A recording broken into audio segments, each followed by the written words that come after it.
Salut, j'espère que tu vas bien. Aujourd'hui, je te retrouve pour une nouvelle vidéo qui est un nouveau Monday Talk. Donc, j'espère que ça va vraiment te bénir. Et si c'est la première fois que tu es sur la chaîne, je te souhaite la bienvenue. Je m'appelle Esther. Je partage beaucoup sur la foi en Christ. Donc, voilà, si ça te parle, surtout, n'hésite pas à t'abonner. Et moi, je te retrouve tout de suite.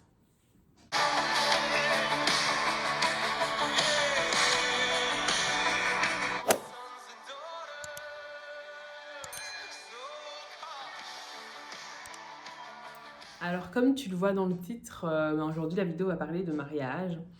Alors, quand je réfléchissais par rapport à cette vidéo, j'avais vraiment à cœur de parler de mariage. J'entendais vraiment le mot mariage qui revenait, mais je ne savais pas vraiment dans quel sens je devais aborder la vidéo parce que je me disais, ben voilà, Seigneur, qu'est-ce que tu veux que je dise sur le mariage?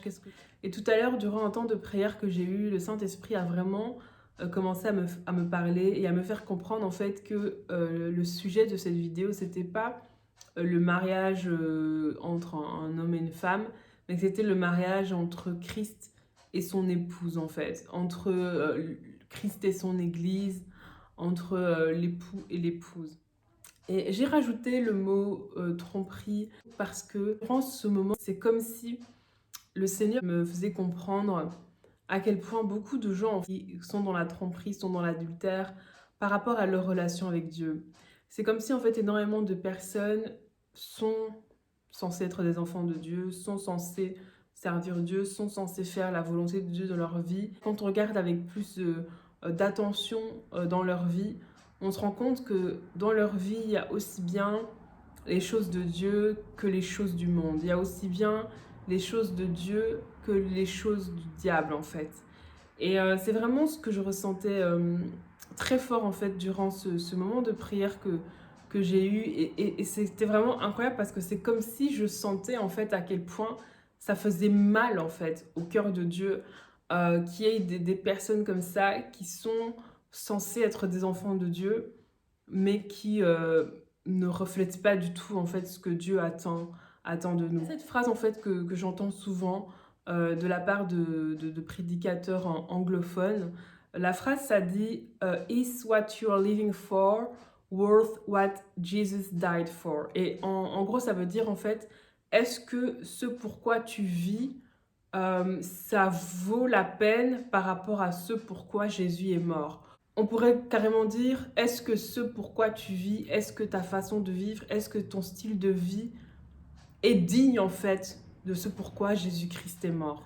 Et aujourd'hui, j'ai vraiment envie d'encourager chacun d'entre nous à véritablement soigner sa relation avec Dieu, à véritablement prendre des décisions et à véritablement mettre sa vie en ordre avec Dieu. Moi, personnellement, j'ai trouvé tellement de satisfaction, tellement de bonheur, tellement de plénitude en Christ. Je m'imagine même pas en fait pouvoir laisser encore de la place au monde en fait dans ma vie.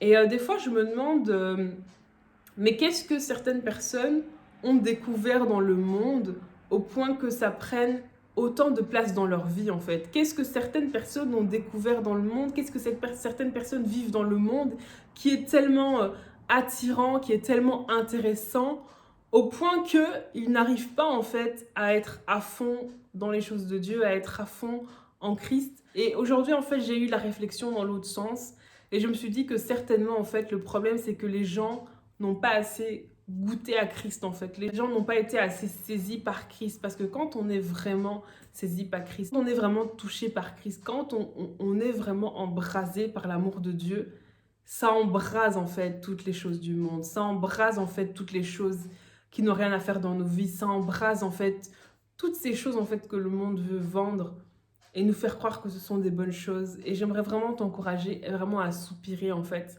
à être embrasé par l'amour de Dieu, à soupirer, à vouloir être touché par Christ d'une façon particulière, d'une façon spéciale, à vraiment avoir soif de Jésus, à vraiment soif de sa présence, aimer passer du temps dans la présence de Dieu, aimer passer du temps avec Dieu, aimer passer du temps dans la parole de Dieu pour que le Saint-Esprit puisse vraiment consumer en toi tout ce qui ne vient pas de lui en fait, parce que tu es l'épouse de Christ. Aucun époux n'aimerait que sa femme le trompe en fait. Aucun époux n'aimerait rentrer et voir dans le sac de sa femme des objets qui appartiennent à un autre homme. Aucun époux n'aimerait rentrer dans sa chambre et voir dans sa chambre des objets qui appartiennent à un autre homme, à un ex de sa femme ou ce genre de choses. Aucun époux n'aimerait ça en fait. Aucun époux n'aimerait ça. Aucun époux n'aimerait passer du temps avec sa femme et puis tout d'un coup, sa femme commence à parler de voilà d'autres personnes, d'autres hommes, etc. Aucun époux n'aimerait ça en fait. Et on doit vraiment apprendre à considérer qui est réellement Christ, qui est véritablement Christ, qu'est-ce qu'il a vraiment fait, et comprendre en fait que c'est tellement plus précieux, c'est tellement plus profond, c'est tellement plus important en fait que tout ce que le monde a à offrir. Et moi, je le dis et vraiment, je le répéterai toujours parce que je le pense vraiment du plus profond de mon cœur.